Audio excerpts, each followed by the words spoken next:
All right, ladies and gentlemen, welcome back. For everybody who just tuned into PTV, you're watching Well this morning alongside Shahzad Khan and Muhammad Toom. And a very happy Ramadan to you. It's the first of Ramadan. Majority, in fact, all of the Muslims all across the globe are fasting as well. And you know, it's a month full of blessings. It's a month full of patience. It's a month full of so many other things which we'll probably highlight, which you might not even know, that, you know, how can you take advantage of the opportunity that it's holy month of Ramadan. Exactly. And so to discuss this, we've been joined by some very wonderful guests. We haven't had them on the show for a while, but we're going to have a very interesting conversation, I feel. We've been joined by Dr. Aslam Khaki, who is a jurist consultant to the Federal Sharia Court. Assalamu alaikum, good morning. Thank you so much for joining us today. Thank you. Thank you very much. Besides Dr. Aslam Khaki, we've been joined by Dr. Yousuf Raza, who is a resident in psychiatry at Benazir Bhutto Hospital. But we were discussing fasting with you. Assalamu alaikum. Walaikum assalam. Thank you so much for joining us. Thank you for having me. So we have the religious aspect, we'll also have the psychological aspect of it and the benefits as well. But we'll start with you, Dr. Khaki. It's a very special month. Yeah. Why is it so special? It's special because it is an opportunity. Rather, I would say that Ramadan is a set of opportunities to refine yourself, rather to recondition your body as well as the soul. It has multiple purposes. And before that, I would like to just go into the basics of these things, that if we analyze the Islamic teaching, we can divide them into three categories. One is faith, other is ritual, and the third one is dealing. Okay. As far as ritual is concerned, that is and we usually say that these include the ibadat.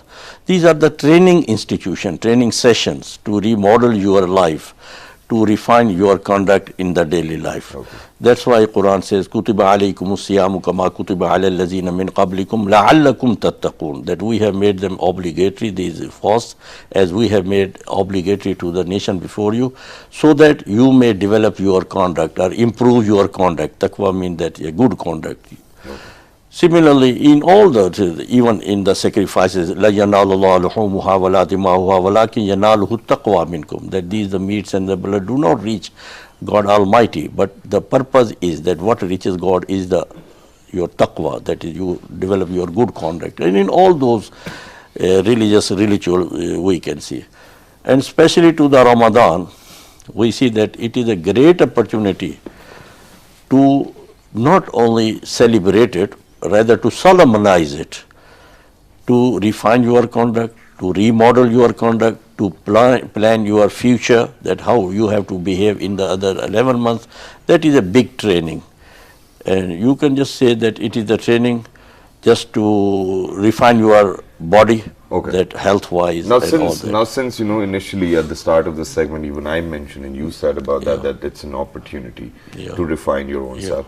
But what other opportunities are there which have been actually given to us by our Allah?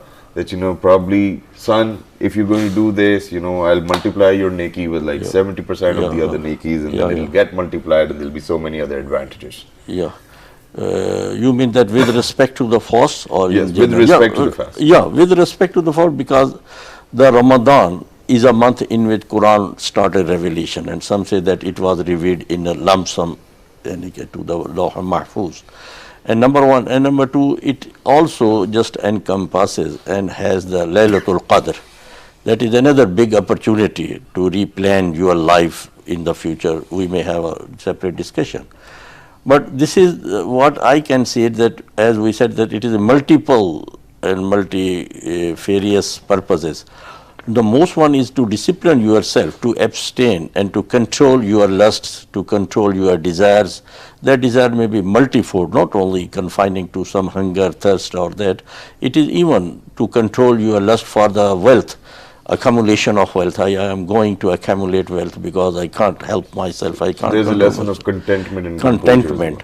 And the big is that you must feel that how do the poor people live without proper food. This is when we feel hungry, we should feel their hunger.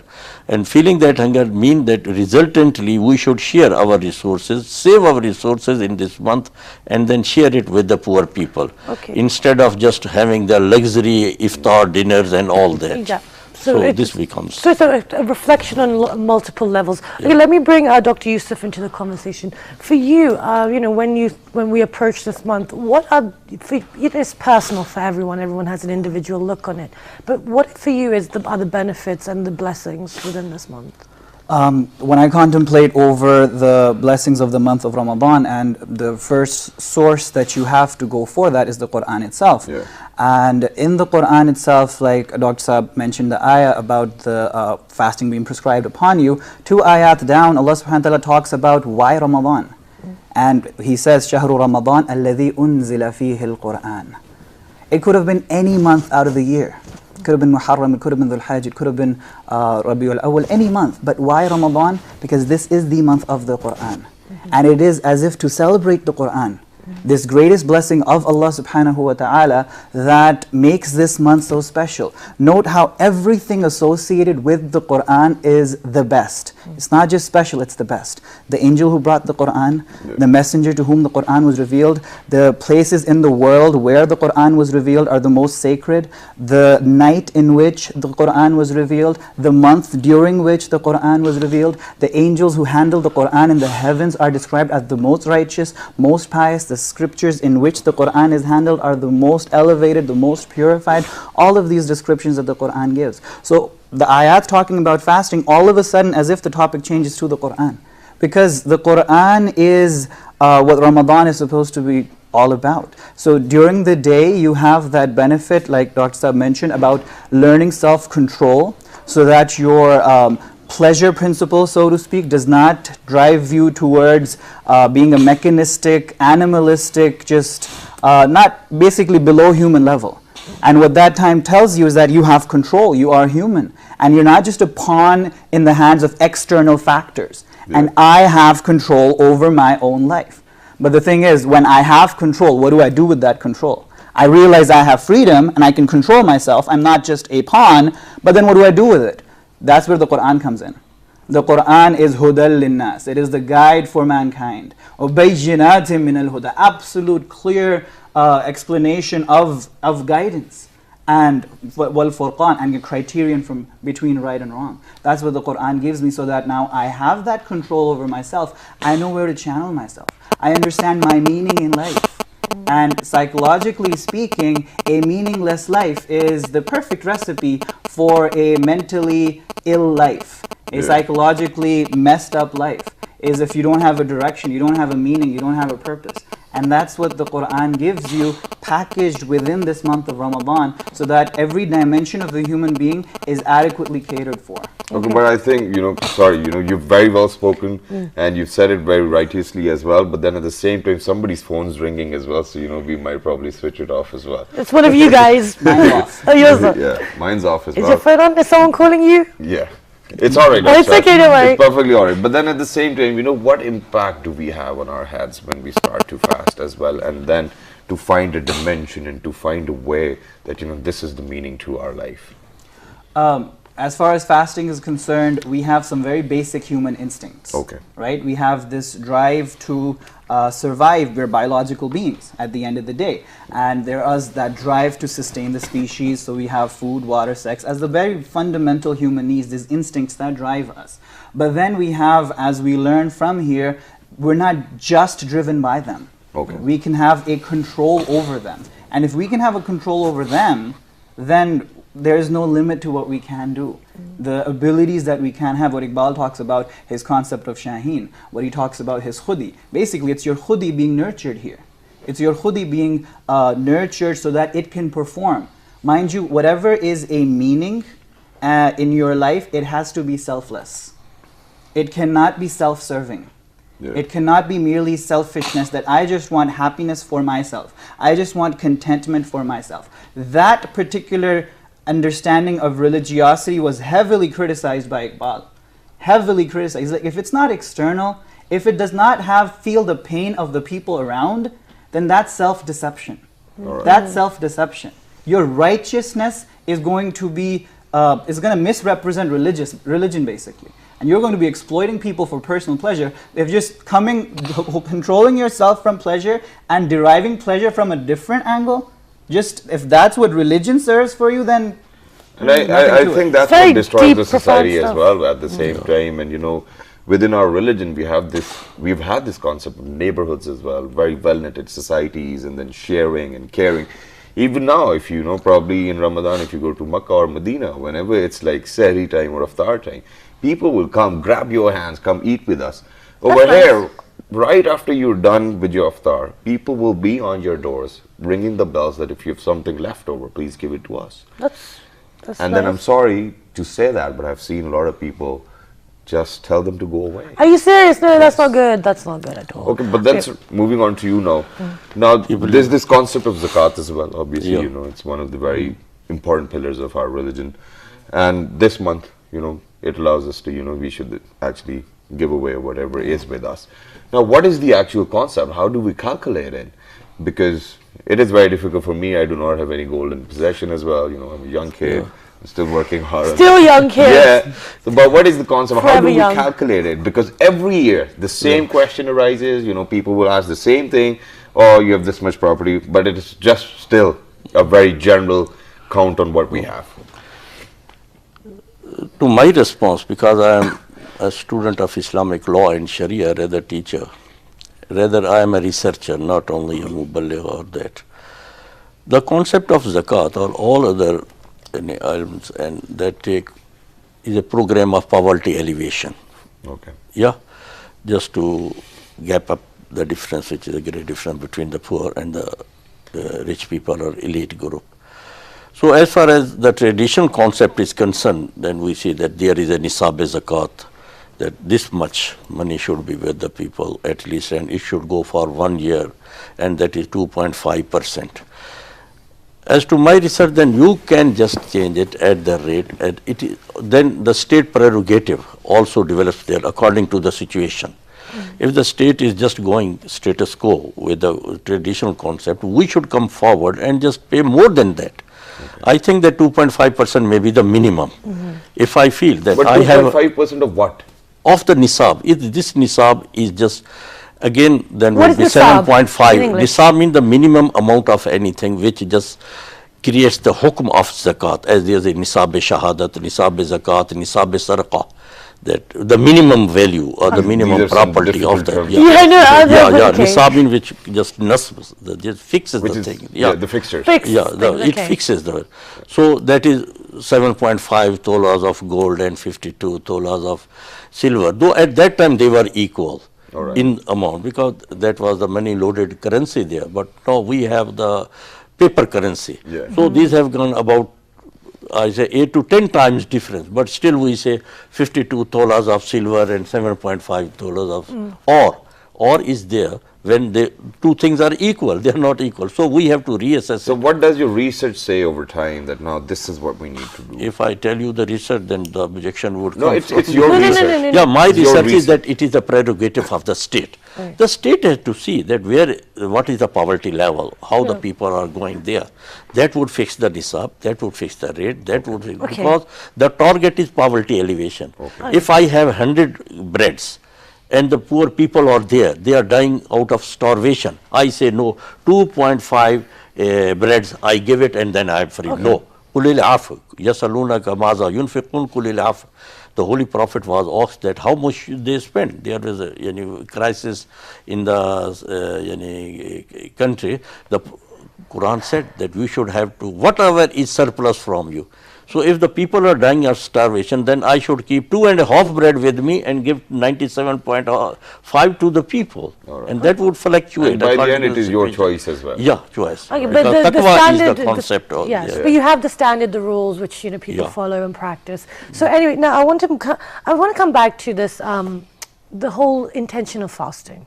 You know, we already touched upon it, and because you point out that it has to be selfless. You know, the whole point of the self-satisfactory,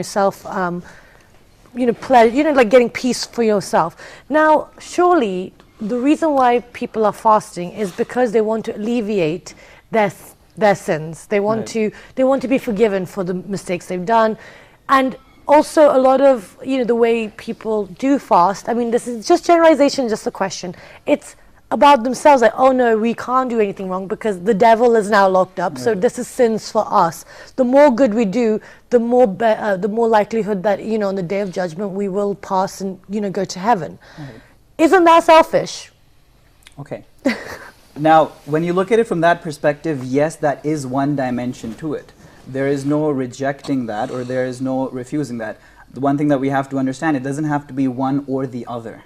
It can be both at the same time, where you have this intention of gaining rewards on the day of judgment and your own personal salvation and all of that, but also realize that to achieve that, you have to have a selfless pursuit, a selfless something going on in your life. Let me give you an example. As far as individual asceticism was concerned, knowledge was concerned, worship was concerned, Shaitan, as we know him, was at the peak. He was at the top, elevated to the ranks of the angels, such that when the command is given to the angels to bow down before Adam alayhi salam, he is included in that command. He refused. Realize that when it's just between him and God, he's scoring A stars in every subject that there is. But when it comes between obeying God or worshiping God with respect to the rights of another creation, that's where he starts faltering.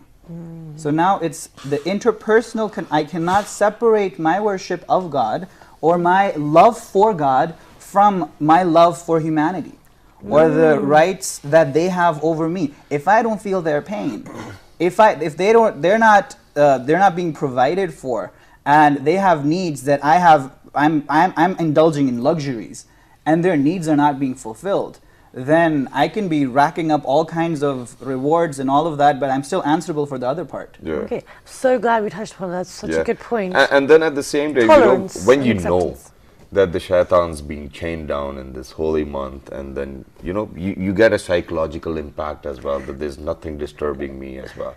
But then eventually you realize that it's not the shaitan, it's you as well. At times that's what happens. But what type of a psychological impact do you literally get when you get to hear this, that he's been chained down?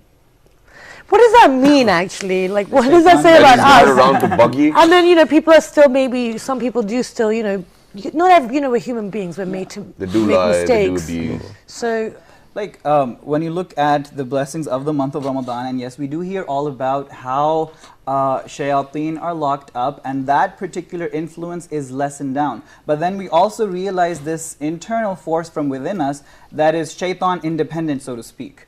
That is not dependent on demonic influences for it to be indulging in all kinds of wrong activities.